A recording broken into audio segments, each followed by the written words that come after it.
Qu'est-ce que représente pour toi le mois de l'histoire des Noirs? En toute honnêteté, moi j'ai découvert ça ici en habitant au Québec parce que c'est quelque chose qui est moins courant en Belgique. J'ai appris à connaître cette commémoration-là ici. Moi je trouve que c'est quelque chose de positif en fait de mettre en avant la diversité de la communauté noire. Après, je pense que la seule chose à laquelle il faudrait peut-être juste un petit peu faire attention, c'est peut-être pas de limiter l'identité d'une personne à sa couleur de peau. Donc voilà. Donc moi, si je dois parler de moi, je suis avant tout Cindy, une femme entrepreneuse, mère d'enfants qui a la peau de couleur noire. Voilà. Dans le cadre du mois de l'histoire des Noirs, le Centre d'aide aux entreprises Haute-Montérégie a invité 3 membres de sa communauté de Saint-Jean-sur-Richelieu à s'exprimer sur leur réalité personnelle et professionnelle. Ces 3 entrepreneurs s'ouvrent avec humilité sur les enjeux qui les touchent, puis offrent une perspective sur les défis qui ont accompagné leur démarche, tout en proposant des conseils pertinents aux futurs entrepreneurs. Ces histoires sont le reflet de l'univers de plusieurs d'entre nous et démontrent à quel point la solidarité est plus qu'un outil nécessaire afin de nous émanciper.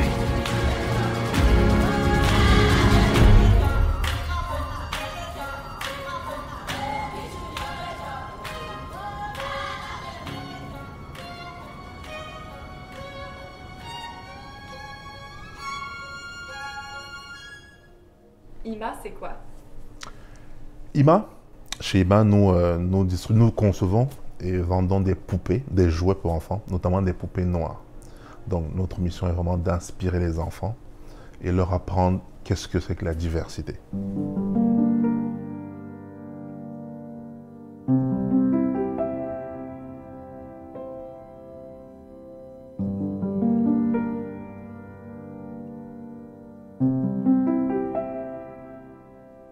J'ai commencé IMA pour apporter un changement.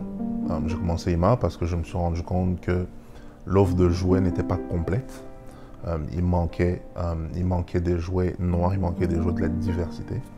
Mais en plus de ça, ce qui m'a vraiment poussé, c'est le test de la poupée. Une vidéo sur laquelle je suis tombé il y a quelques années maintenant. C'est une expérience faite par 2 psychologues américains dans laquelle on présentait des poupées aux enfants, des poupées identiques à des enfants noirs et à des enfants blancs. Donc, pour faire court, les enfants noirs attribuaient toutes les caractéristiques négatives aux poupées, noires en l'occurrence, et toutes les caractéristiques positives aux poupées blanches. Donc, lorsque moi je suis tombé sur cette vidéo, j'ai eu le cœur brisé. Et donc, je me suis dit qu'il fallait que je fasse quelque chose. Donc, c'est parti de là.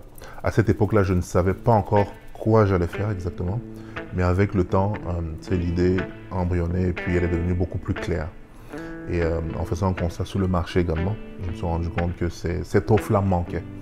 Donc tout ça mis ensemble, on fait qu'aujourd'hui, du moins, depuis quelques années maintenant, l'entreprise IMA existe pour régler ce problème-là.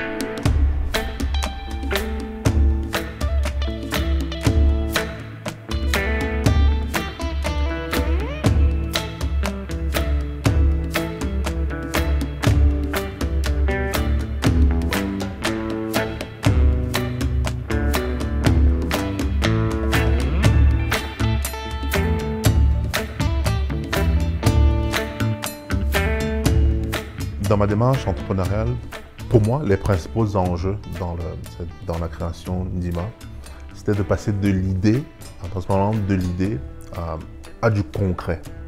Parce que c'est facile d'avoir de l'idée, mais l'exécution, c'est ce qu'il y a de plus difficile. Donc il y a cette première chose, mais en plus, la deuxième chose qui est un peu plus importante pour nous, c'est tout ce qui est l'aspect logistique, l'aspect approvisionnement. Parce qu'on s'approvisionne sur 3 continents différents. Donc, ce qui rend un peu ces opérations-là complexes. Donc, je dirais que c'était ça les principaux enjeux.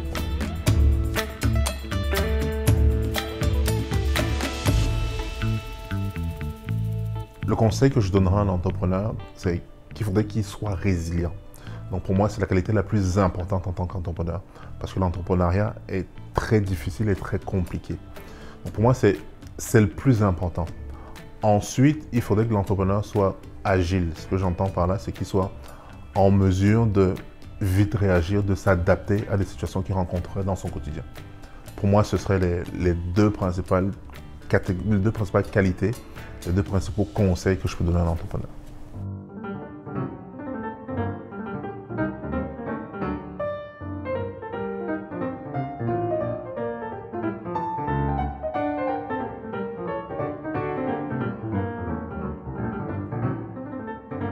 L'atelier CBS est un atelier de réparation capillaire et de la peau. On a pour mission de justement aller réparer les cicatrices des accidentés de la vie.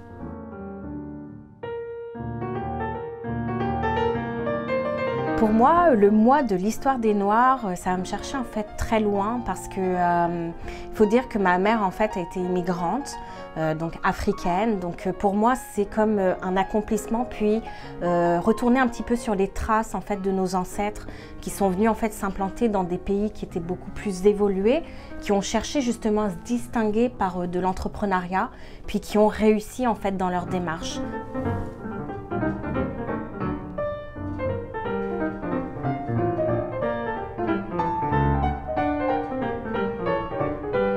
En étant métisse, issue d'une maman africaine, j'ai beaucoup grandi en fait avec, on peut dire, cette différence qui fait que sur le marché, on est différent. On va avoir aussi une peau, des cheveux qui sont totalement différents. Donc moi, j'ai trouvé que c'était une force parce que j'avais ce côté en fait de pouvoir traiter autant des peaux caucasiennes à blanches que d'aller justement dans l'univers métissé. Et j'ai toujours trouvé en fait où puiser mon énergie grâce à ces racines-là africaines.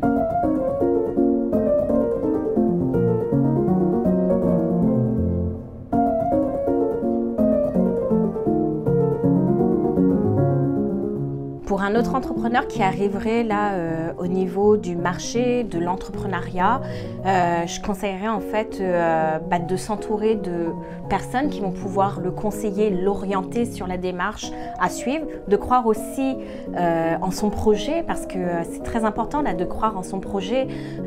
C'est un projet de toute une vie pour les personnes qui le pensent là, depuis des années. Puis surtout, dans sa mission, là, c'est de s'accomplir et de vivre de sa passion.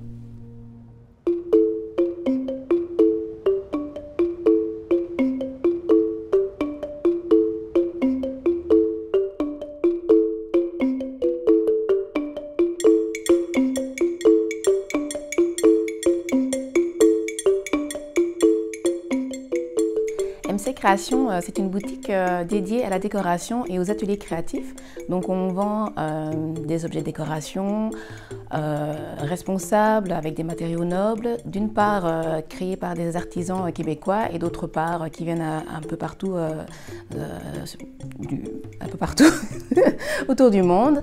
J'essaie que ce soit de la décoration intemporelle, qui puisse convenir à tout le monde et qui soit vraiment agréable à voir, à tenir dans les mains et tout ça. Et puis donc il y a une deuxième activité qui est dédiée aux ateliers créatifs.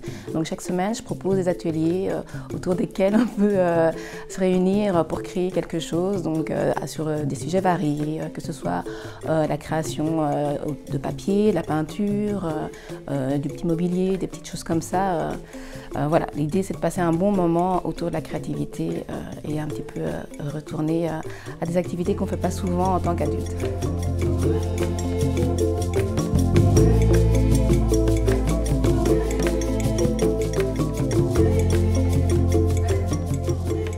Pour moi, les principaux enjeux dans ma démarche étaient le fait d'être seule en fait, pour démarrer le projet. C'est vrai qu'il y a pas mal de choses qui sont mises à disposition pour aider les personnes qui se lancent dans l'entrepreneuriat, mais il y en a beaucoup, il y en a tellement qu'en fait c'est difficile de savoir par où commencer. Et donc finalement, il y a tellement d'informations que on décide finalement de faire les choses comme on pense, étape par étape, soi-même. Mais c'est vrai que c'est pas toujours facile d'être seul dans la démarche. Parfois, c'est gai d'avoir quelqu'un pour faire un brainstorming, pour dire « Ok, je prends telle direction ou telle direction ». Mais il faut tout décider soi-même, tout seul, parce que c'est son projet à porter.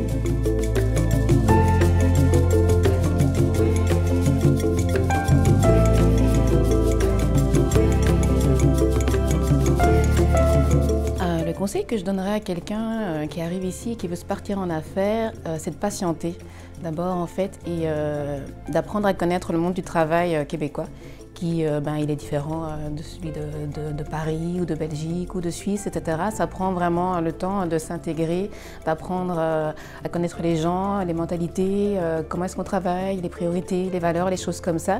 Et une fois que c'est bien acquis, qu'on a vraiment bien absorbé ce genre d'informations, alors je pense que ça commence à devenir le bon moment pour se lancer soi-même en affaires, pour pouvoir s'intégrer et rentrer dans le marché du travail québécois.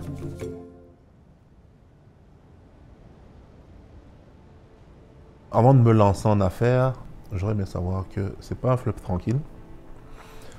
Du moins, j'entendais le dire, mais je ne réalisais pas à quel point.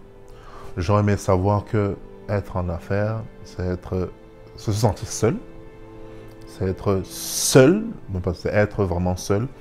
Parce qu'autour de soi, si on n'est pas entouré d'entrepreneurs, il n'y a personne d'autre qui vit la même réalité. Donc on peut partager son quotidien avec personne, du moins on peut la, mais la personne t'écoutera d'une oreille, mais ne comprendra pas ce que tu vis. La personne ne pourra peut-être pas te donner des conseils. C'est ce genre de choses-là que j'aurais aimé savoir un peu plus tôt. Donc avoir de l'accompagnement, c'est important. Avoir un mentor, c'est encore mieux.